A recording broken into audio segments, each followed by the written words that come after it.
السلام عليكم ورحمة الله تعالى وبركاته. كسو دوادا داوضي البرنامج كنا مانتا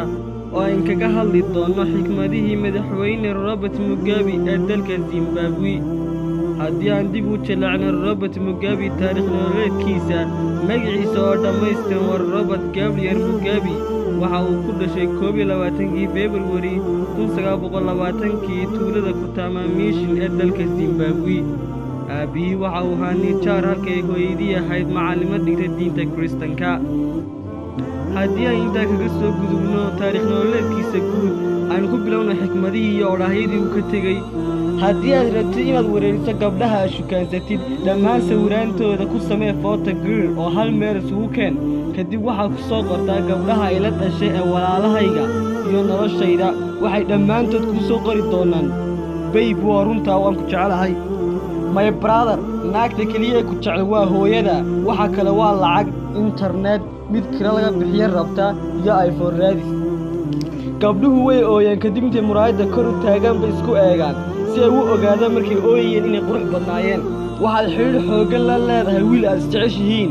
haddana taas oo ay tahay numbarkaaga qof walba waad siisaa. My sister, waxaan ku weydiinayaa adigu ma contactology ayaad barataa maruu dacaayadeenaya Afrikaanka ayaa waxa uu yidhi aroosyada USA waxaa la casuumaa 100 qof waxaa ka soo qayb gala 68 qof hadiidaha la keenay waa 68 waxyaabaha arooska laga xadaana waa ever yacni ma jirto wax la xadayba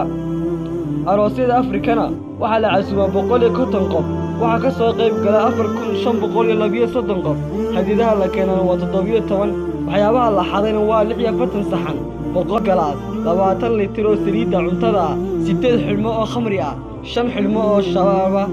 ma xasuusataa markii aad yarayd weligaa waxaad dhihi jirtay waxaan rabaa inaan noqdo duuliyad diyaaradeed 20 sano kadib waxa kaliya aad qabatay inaad telefoonkaaga flight mode ku xidho si aan dadku u soo wicin waxaan la hadlayaa dadka kale ku qasba inay guursadaan sababta ay sidaa u sameeyeen waa in dadkii facooda ahay wada guursadeen my brother and sister soo ma ogid haddii xataa dadkii kula facaha ay wada dhinteen